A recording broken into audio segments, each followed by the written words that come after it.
Hi, Katerina here on a very unique podcast day. I am trying something a little different than usual.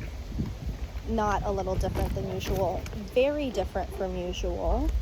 I am taking the podcast on a walk with me. So my hope for this is that, Lola, you do need to behave. My hope is that this gives more vibes like, oh, you can hear the wind in the trees and Lola's feet on the pavement and maybe a car going by here and there, and it feels like you're actually on a walk with me versus it being really obnoxious and me yelling at my dog to do a better job on the leash and hopefully no baby crying. And the video portion is going to be very interesting because you're looking straight up my nose and seeing the trees over my head. So I guess your viewpoint, Lola, please. Your viewpoint would be like maybe if you were an infant in the stroller because the phone is laying at Salem's feet and I have the microphone on it. I had gotten these little microphones to use that I thought might be good, but I messed around with them for like 2 minutes and couldn't figure it out and gave up. So that's a project for another day. We will see what happens. The reason why we're doing a walk podcast today instead of our traditional format is that there was a lot of work that needed to be done this week. Oh my gosh, Lola, dang it. Okay, Lola's not great on the leash. Lola, come on. Lola is not great on the leash. And you just heard a dirt bike, a kid riding around, little suburban dream with his loud dirt bike in the neighborhood. Lola, please. Lola's not great on the leash. I used to take her and her dog brother Theo out all the time before I had kids, and I was just a really strong person back then, so I could wrangle them, and they weren't the worst, but she did like injure my shoulder a couple times with it. And then he passed, then I had kids, and I just always had really good yards, and would like take them on walks when we lived out in the country, but never in suburbia. It was just like way too much with both of them, and separating them, they didn't like it. So, but once Theo passed months ago, then Lola started getting to have more adventures and coming on walks, not all the time, but a lot more frequently, because now there's only one dog and she's older and a little chiller. So I think she does well for a dog who didn't get taken on typical traditional walks all the time, but she's a struggle. I don't know. I think my 2 cents on dog ownership would be adopt a dog who's older than 2 years old, go to the rescue center, get one who's already gotten the puppy out of their body, and just do your best. And also, if you don't purchase a purebred dog, you have a little bit more of an excuse for your dog to be a wild hellion like mine. It makes me feel better. Like, I did not get her from a breeder as a puppy, so I'm just like, oh yeah, she came with baggage. Meanwhile, she's been with me for years. We just live this way. Anyway, the reason why we're doing the podcast on the walk is with everything that had to happen this week. I had plans to record the podcast on Thursday, and it just wasn't realistic and wasn't going to happen. And then Friday afternoon I had my big kids, and as of yet I do not feel ready to be recording a podcast with my kids around. That just seems like a pass for me. So I think it would just be a lot of Demi and Kyla having opinions. Lola just got scared of a balloon that someone has out for a baby shower. Anyway, So it became obvious to me that I was going to have to do a podcast recording on my own. That's just my voice. And that makes me kind of uncomfortable, to be honest. I don't love the idea of me just talking to myself. I've only done it one other time on the podcast, and that one actually has the most views on YouTube, which I think is hilarious because the video quality is so bad on that one. But and I think once I got talking on that one, it like came out pretty naturally and wasn't too tough. But I haven't done it since, because I do feel weird about not talking to another person and just talking to myself. And like, obviously I'm talking to the people who listen to the podcast, but you're not physically here. So it's a little odd. So I thought, well, I want to go on a walk anyway. Salem and I could definitely Lola, come on. Salem and I could definitely use some sunshine. So I'm multitasking. And I thought maybe it'll feel more like I'm talking to somebody while I'm on a walk, like we're walking together, instead of me just sitting in my house rambling. Or like last time, like having to go up and down stairs and put the baby down or get her up or whatever it was that happened, letting the dog in and out. Although I am wrestling with the dog. She'll like walk good for a minute and then she starts pulling and I have to pull her back, and she's, you know, bigger than I am. So that's interesting. Anyway, what I wanted to talk a little bit about when I was thinking of topics that wouldn't be terrible for me to do on my own was a comment that I get from a lot of people that I think is really, really sweet and I appreciate a lot, is people say, I don't know how you do all of that. I don't know how you do it all. You just seem to do it all, and I don't know how you do it. How do you do all of it? That sort of thing. And thank you to anyone who's ever said that, because it does make me feel seen, because life is a lot, and I think a lot of us do so much in a day, and we get to the end of the day and yet it still feels like there were things that you would have wanted to accomplish that you didn't, and maybe things got chaotic for a little bit. But I think it does help us feel seen sometimes when a person says like, hey, it looks like you accomplish all of these things, and I think it's great, and I don't know how you get it done. And there was a message one time that a friend of mine sent on Instagram. It's been a minute since she sent this message, but it was something like, I know it's really hard running the world and still making it home for nap time to put your kids down, but I see you and I think you're incredible for doing it.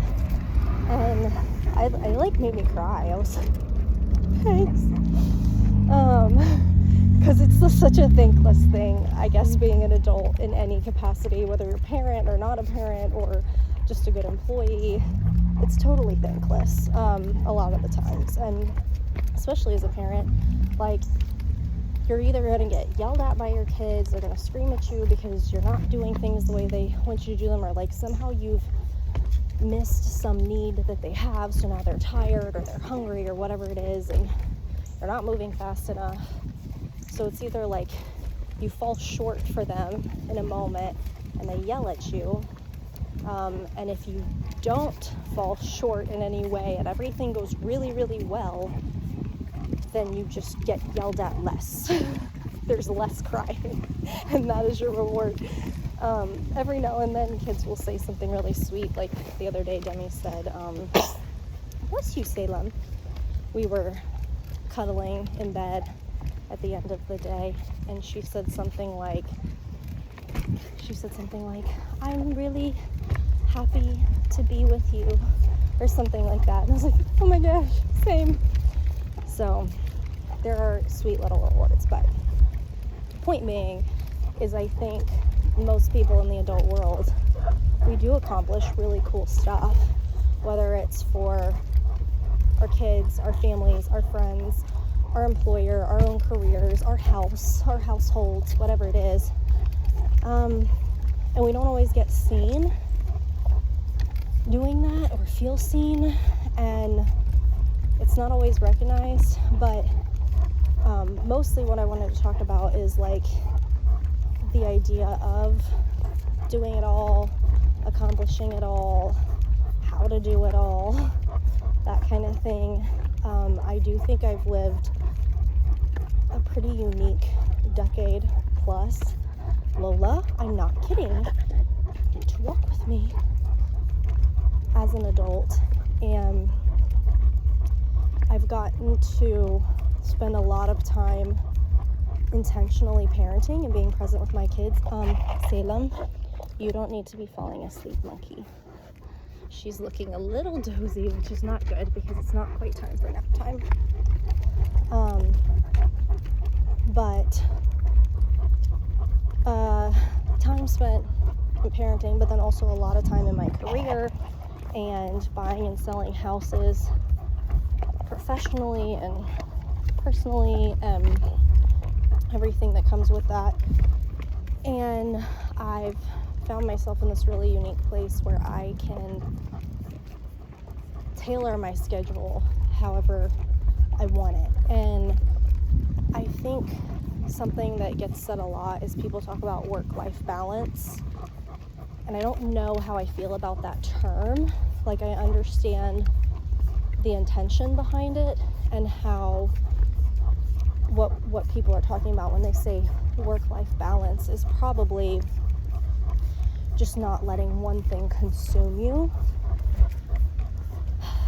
And I think that's a good concept, but I would say maybe a better way to approach these things that I found is, instead of being like, okay, I don't just want to be consumed by one thing, is sectioning off your day, time blocking your day, and letting one thing consume you for that period of time, so that when you're focusing on one thing, you're really, really focused and being really productive or intentional in that area. So the way I set up my days now, when my big kids aren't with me in my house, whether they're at school or they're with their dad, that time is work time.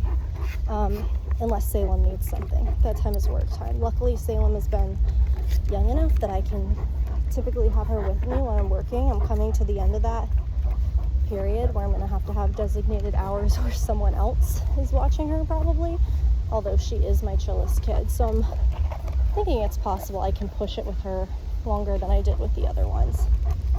And also, I work from home a lot these days. So anyway, when I have scheduled work time, it's very intentional work time. And when my big kids are home, I don't schedule meetings and appointments and stuff. It's very intentional time with my kids. And that doesn't mean I never take a work phone call or anything, because I would say, like, probably one thing that I do have going for me is that I still feel like I can multitask. And I know there is science behind multitasking is garbage and you're not supposed to do it. But honestly, I do feel like I can water my plants and make real estate phone calls at the same time. Oh, here comes the kid on his dirt bike.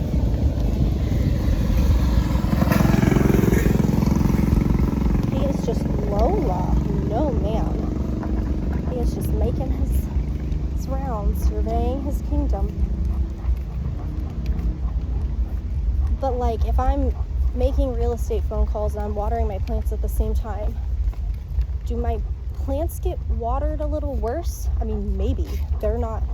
I'm not gonna notice it in the way they grow. They either get watered or they don't. And do my real estate phone calls maybe sound slightly less professional? Probably. I don't think that's going to make the difference between, like, the call got made, the people know I tried to get in touch with them, they're either going to pick up or they're not. They're either going to call back or they're not. And at the end of the day, maybe it took a few more minutes, but I did accomplish both things in that time frame, and I enjoyed it more. Like, I don't love making 20 calls back to back, but I do enjoy watering my plants. So it's kind of a way to romanticize work, I guess. So I guess what I'm saying is scheduling out my time so that I can be really intentional with what I'm doing for the majority of it. So if my work windows have to be shorter because of when I have my kids, just making sure that's time spent very intentionally and in a productive way doing what I need to get done. And then when I'm with my kids, scheduling that to where it's like, okay, I am going to take them to the park, or we are going to play in the yard, or like I'm not going to schedule my client time during that window. And one of the ways I've been able to keep doing that is just delegating and hiring the right kind of help.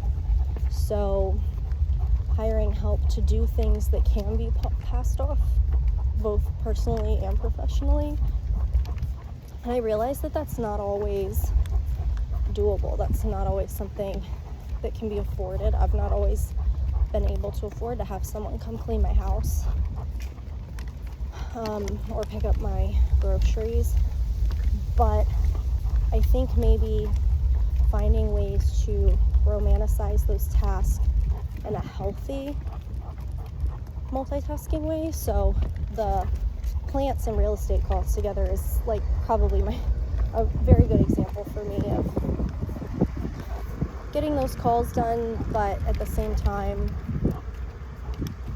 I got to do it in a way that didn't feel like torture because I was doing something that I find enjoyable that also needed to get done. But I think if you can't delegate out, I think going to get groceries, maybe that's something you could do with your partner if you need quality time with that person. Or you can do it with your kids when it's not nap time and make it feel like an adventure. And I know that's way easier said than done. I do not like taking all my kids at a store. That can be very terrible. So it's hard. It's really hard, but it's doable. And I think doing your best to live intentionally and in the moment and really focus on the task that is in front of you, and then also take the tasks that need to be done and say, like, well, can I knock out 2 birds with 1 stone here? Or can I hire out for this task or delegate this task in a way that makes economical sense for our household?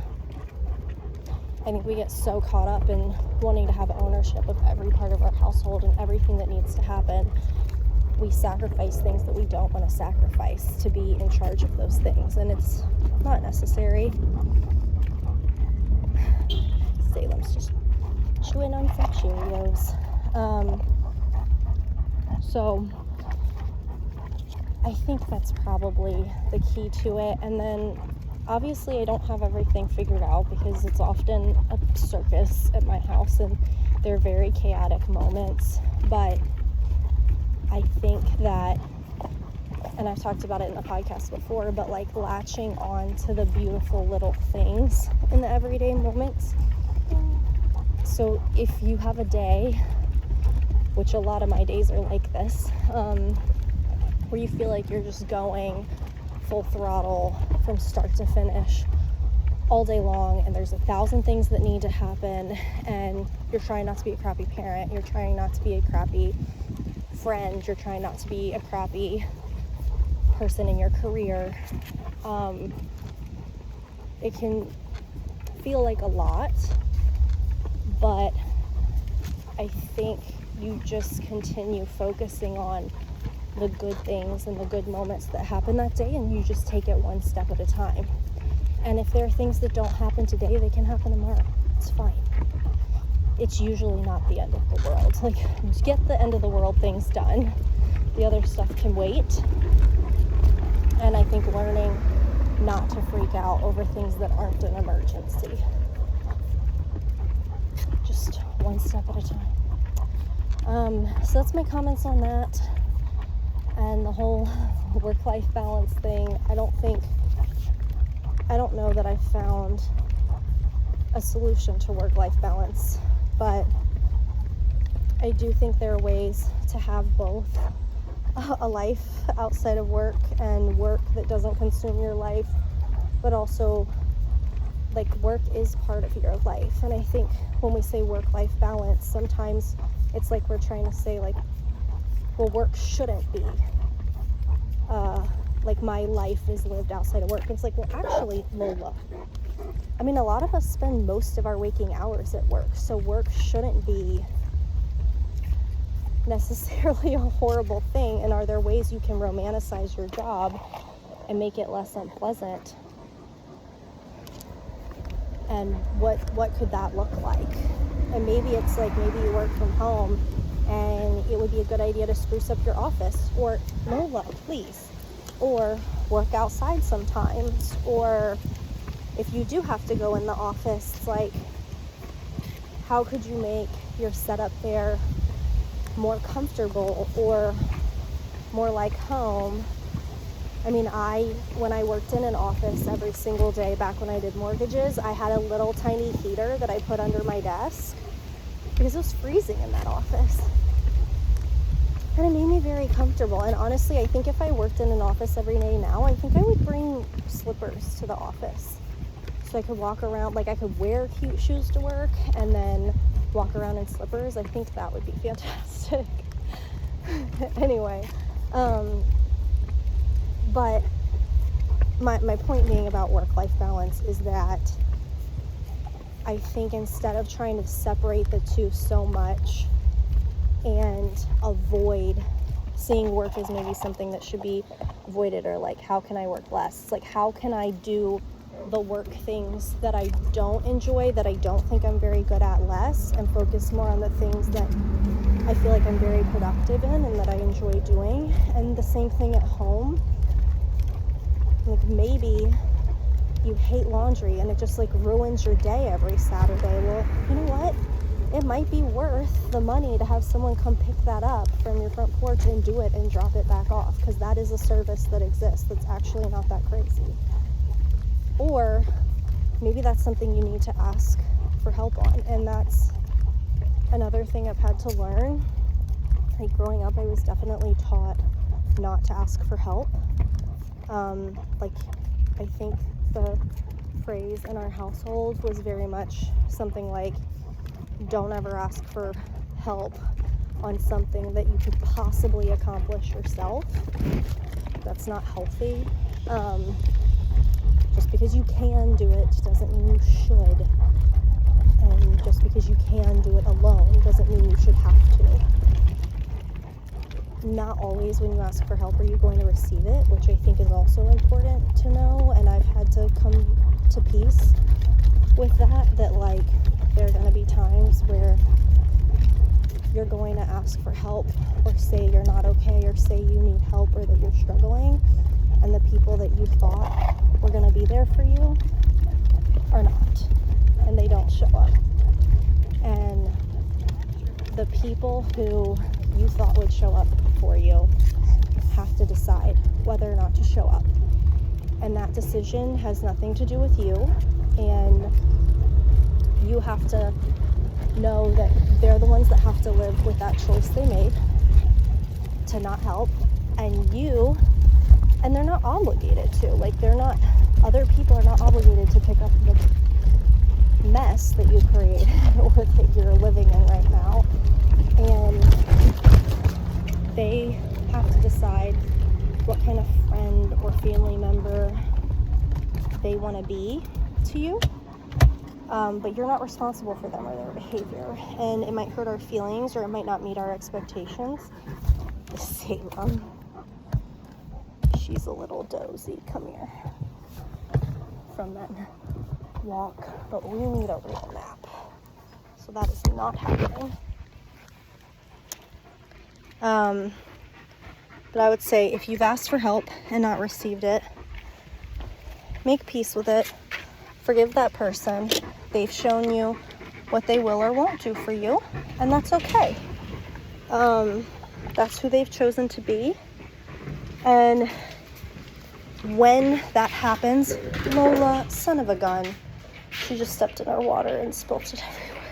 She's such a mess. She's such a mess. But like maybe the people that you thought you were going to rely on, when they show you that you cannot rely on them, it's a message to you to find new people and to, holy moly, Lola, foster new relationships or find who your village is going to be, because that's not going to be your village. They could still be your people. Like, just because they're not the kind of people that will show up for you for certain things doesn't mean they don't have a role to play in your life. But they're not going to, they've shown you, like, okay, I'm not the person who's going to show up in these moments. It's time to go get some new village members, and that's okay. I think accepting that, but then also to learning to keep asking for help. Even when you finally decided to do it and nobody showed up, like, find your people and tell them what you need. Tell them what you're struggling with. And when they're the right people, they will respond to that. And if they don't, those aren't, that's not your village. And that's okay. And maybe you're asking the wrong person for the wrong thing, or asking someone for help when they're not in a place to give it. Like, there's been seasons of my life where it's like I can only give certain things. Like right now, if one of my friends needs something, like, I'm here to talk about it with you. You can come to my house and I will feed you my food and wine, and I will hear you out, and I will be counsel for you. I'm not in a place where I can show up and clean your house. I'm not in a place where I can come over all the time. I don't have that level of freedom with where my kids are at and what that life looks like for me. And I've been through some seasons in the last few years where it's like, I'm not the strong friend right now. I'm can't be responsible for other people. I'm here for you. Like, I love you, but this is where I'm at. And I think when I've had friends that are in a season that's tougher and I've wanted to complain about something or talk about something, I've asked before, are you in a place to hear me talk about X, Y, and Z? And if you're not, and you're not able to shoulder that right now, that's okay. You might not be the friend for that, right? You're so cute. Yes, you are. Right in that moment. And I think recognizing, if you're really in tune with your friends, like recognizing where they're at, and not asking someone for something that's like, they're not going to be able to give that, and they're not going to be that person. And recognizing when it's just a situation of circumstance, or like that's not the village member who's going to show up for you ever in that way. So I think learning to ask for help and learning who to get that help from and what way, but also recognizing that people don't owe that to you, and you do have to show up for yourself. And sometimes that's going to be really hard. And sometimes it also means like kicking people out of your village, because it might be someone who's like, someone who should have shown up in a certain way. And that was the role that they were supposed to take, like certain family members, or like a romantic partner. And if they're not, then you have to ask yourself, am I comfortable with the reality of relying on myself for this, because this person isn't giving it to me? And is it reasonable to have somebody in this role who's not willing to help me with these things? Anyway, I gotta put this baby down for a nap. This has been interesting video quality for sure, because I'm now way up in the nursery. I can't wait to hear how this turned out. I hope that it's not obnoxious. If it's I'll listen to a little bit of it. If it's way too obnoxious, this podcast will never get posted. It'll be the podcast that was never heard. So I hope that didn't happen. Salem and I could have been chatting about something much more interesting for her, I'm sure. Thanks for listening, always. Especially with it just being myself today. Feels odd not to have a back and forth with anybody, but I'm trying to view it as me just chit-chatting with a friend, with you, a listener who might be interested in this topic and what I've been able to learn in my own life, trying to figure out this whole thing. And I think no matter where you're at, whether you're a parent or not a parent, whether you're in a serious career or a placeholder job, or you like where you live, or you feel like you need to move, or whatever it is, whatever season that you're in, I think we're all just trying to figure it out and hopefully doing our best. And sometimes doing your best looks like accomplishing 2 things in a day, and that's okay. And I had this moment the other day, this like epiphany. A parent that I know was working in a yard, and he had his kid with him, and the kid fell asleep in the car, and the weather was nice, there was nothing crappy happening.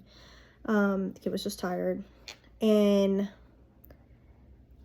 I had this little epiphany where I was like, oh my gosh, like when I was a kid and my parents were like 30, I definitely felt like they had it figured out, right? Like I just had so much trust that they were grown-ups and they knew what they were doing. And now my peers are people who are in their 20s, 30s and up, who have little kids, like the people who are in similar stages as myself in terms of parenting.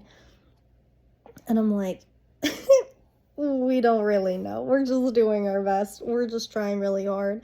And I had no judgment for him with his kid falling asleep while he took her to do this job, because it's like I've also taken my kids with me to work and had to just do my best to do both, and it's hard. And even if you're not a parent, there's a lot to balance and a lot that needs to be done and accomplished and figured out, and you become an adult and there's all these different paths that you can take and things that you have to learn how to do, and it's a lot, and nobody shows you how to do all of it. It's a figure it out kind of process. And like with parenting, it's like reading a bunch of research and listening to podcasts and trying to figure out what kind of parent you want to be, what kind of adults you want your kids to be one day, and how do we get there. And then making huge life decisions, not knowing exactly what the consequences will be, and just gambling that the consequences where you'll want to end up. So it's a lot, and what I'm trying to say is I think we're all doing a lot, and I think that we all have different burdens and things that we're trying to do and accomplish, and everyone has this whole world that they're trying to run. And I just hope that for each of you who listen, I hope that you can find the joy along the way and along the journey, and try not to hate it as you go, because the time is going to pass anyway. And so it would be nice to find the beauty in it while we're at it. That's Salem. You've been listening to a Curated Life podcast. I'm Katerina. Follow me on Katerina Real Estate Broker. That's my Instagram, because I'm a millennial. That's where I spend most of my time on social media. Is the Instagram, of course, very predictable. Thank you to all who listen and who talk to me about the topics that show up here. I appreciate you.